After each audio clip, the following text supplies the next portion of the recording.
Hola amigos, espero que se encuentren bien. Hoy vamos a hablar, para que haya un orden, hay que quitar al planificador. Primero empecemos con el orden no planificado. ¿Qué fue primero? ¿La gallina de la economía o el huevo de la acción económica? ¿La ciencia económica procede a su objeto propio? La respuesta es no.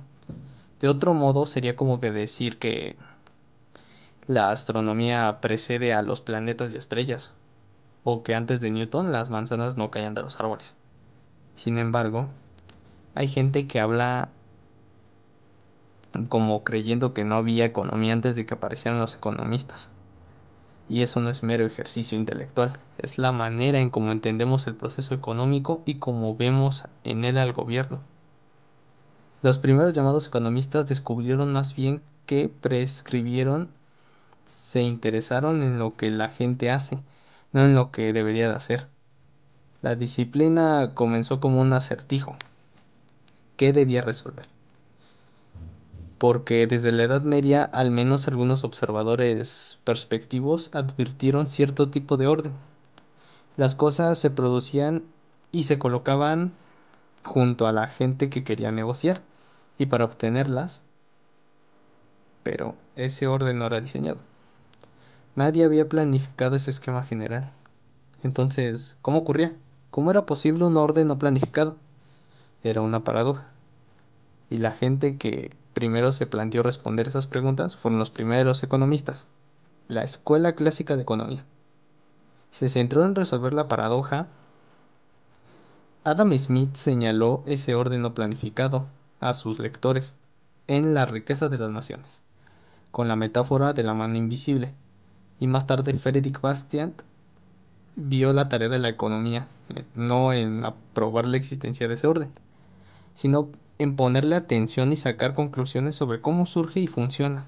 En su libro, El punto de vista económico, Israel Kirzner cuenta que Bastiat se impresionó profundamente por la forma calmada como la tremendamente complicada maquinaria de los empeños y esfuerzos económicos tiene un gran éxito en cumplir los deseos de los consumidores.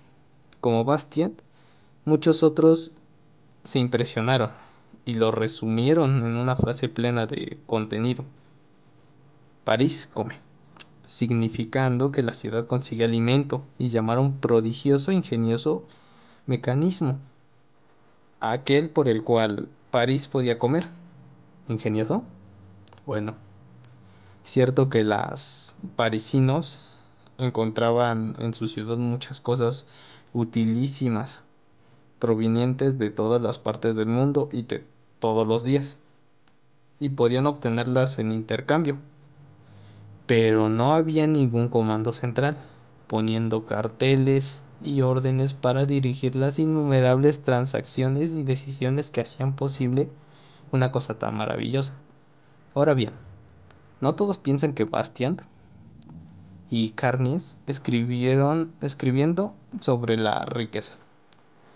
Creyó que el razonamiento de Bastian era falaz, que lo científico no debió de haber sido probar primero la existencia de orden. Tratarlo como dado a era tomarlo como un presupuesto o conclusión anticipada. Y la ciencia no saca conclusiones anticipadas. Carnies quería estudiar la riqueza sin preferencia alguna de esas calmadas operaciones del mercado. Kirchner comenta lo que provocó a Bastian explicarlo. Fue precisamente el elevado grado de eficiencia que el sistema evidenciaba empíricamente, fenómeno cuyo simplemente reconocimiento no merece la sospecha de ser una conclusión anticipada. Hablaremos ahora del valor subjetivo y la utilidad marginal. La orientación de Bastiat fue incorporada a la escuela austríaca de la economía, entendida como la mejor de la teoría clásica, refinada como más amplia visión empresarial de la acción humana y de las teorías del valor subjetivo y la utilidad marginal. La primera teoría simplemente señala que el valor indica una relación entre un objeto y un sujeto particular que actúa para obtenerlo y lo valoriza. mientras que la segunda se refiere a un análisis de la utilidad basado no en toda la oferta de bien, sino solo en aquellas unidades relevantes para la elección humana. En la página 1 de su máxima obra, La acción humana, Ludwig von Mises se pone en la tradición de Bastiat, cuando alude al descubrimiento de regularidades en la secuencia e interdependencia de los fenómenos de mercado. Y otra vez en página 2, en el curso de los eventos sociales, prevalece una regularidad de fenómenos a los cuales el hombre debe de ajustar sus acciones. Si quiere lograr un éxito, tal descubrimiento marcó el comienzo de la economía, ya no como una disciplina normativa acerca de cosas que se deben de hacer. Sin embargo, escribe Mises, hay quienes están plenamente convencidos de que en el curso de los eventos sociales no existe tal regularidad. Esos son los aspirantes a planificadores centrales, que no se preguntan por las leyes de la cooperación social, porque siempre piensan que el hombre puede organizar la sociedad como le plazca, y cuando sus planes fracasan, culpan a la gente que no lo fue lo suficiente buena para esos planes. Friedrich von Hayek, discípulo de Mises, pasó gran parte de su larga carrera estudiando el orden espontáneo, concepto que tomó de Michael Polanyi, un físico vuelto a la filosofía. En la Constitución de la Libertad, Hayek reproduce esta cita: ¿qué hay en la vida social? Cierto tipo de orden, consistencia y constancia. Es obvio de que no haberlo no podría llevar nuestros asuntos o satisfacer nuestros más elementales deseos. Y Hayek añade: ese orden incluye múltiples ajustes respecto a circunstancias cuyo conocimiento se encuentra disperso en una gran multiplicidad de personas y que no pueden ser establecidos por una dirección central. No solo el planificador central es capaz de crear un orden tan bueno como el del mercado, es más que no puede crear orden alguno.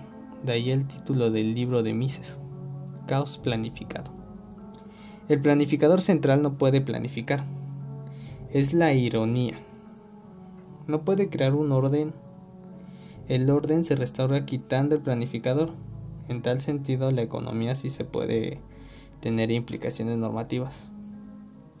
Establecer que destruye la disciplina del mercado y la posibilita. Y cómo el orden del mercado es el que nos permite a los individuos cumplir nuestros fines. Tampoco es necesario demostrar su deseabilidad. La prueba en contrario es a cargo de quienes objetan en esa capacidad. En los años 20, Mises fue más allá de predecesores. Demostró que ya que la planificación central no puede crear orden, sino que crea caos. Recordemos que por aquel entonces el socialismo marxista significaba abolición literal del mercado y todos sus elementos: dinero, intercambios libres y propiedad privada de los medios de producción. Hoy el socialismo está desacreditado, que sus cultores dicen respetar el mercado, aunque en realidad no quieren dejarlo paralítico. Marx jamás quiso discutir cómo una sociedad sin mercado produciría bienes que los consumidores quieren y los ubicará a su disposición. Nunca dijo cómo París comería bajo el socialismo. Los mercados cumplen sus funciones, por lo que los precios como las tasas de cambio permiten cosas no homogéneas en términos de una unidad común: el dólar, libra, franco o zona de oro. Materias primas, maquinarias, tierras y horas de trabajo se traducen a una unidad de cuenta común, y así las estrategias alternativas de producción pueden ser comparadas calculando la menos costosa. Y cómo los consumidores transmiten sus preferencias a través de sus compras y de los efectos cambiantes que éstas tienen sobre los precios. Los empresarios pueden servirles mejor, cumpliendo su objetivo de tener los recursos escasos empleados en producir precisamente lo más preferido de los consumidores antes de que en los otros empleos posibles. Pero si los precios han de cumplir su papel transmitiendo información confiable, deben de poder rápidamente ante las fluctuaciones de oferta o demanda y las cosas las cuales los precisos prefieren poder intercambiarse en competencia. Y lógicamente, si han de ser transables, tienen que ser poseídas en propiedad privada. De otro modo, los precios no serían tales, y sin precios no hay cálculo racional. De ahí el caos de la economía planificada. ¿El socialismo es imposible? Mises llegó a la conclusión de que el socialismo es imposible. Literalmente, no es posible realizar que una sociedad entera organice su economía en base al socialismo. No puede esperarse un trato inteligente con la escasez. Muchos malentendieron el punto de los que creyeron refutado por la existencia de la URSS. Llamen al socialismo ineficiente, decían, pero no es imposible. Cuando la revolución de 1917, los bolcheviques, Lenin, Trotsky, trataron de poner en ejecución el programa marxista, obtuvieron caos planificado. No estrellamos en el abismo, dijo Trotsky. Corrigiendo por la experiencia de Lenin, comenzó la nueva política económica en 1921.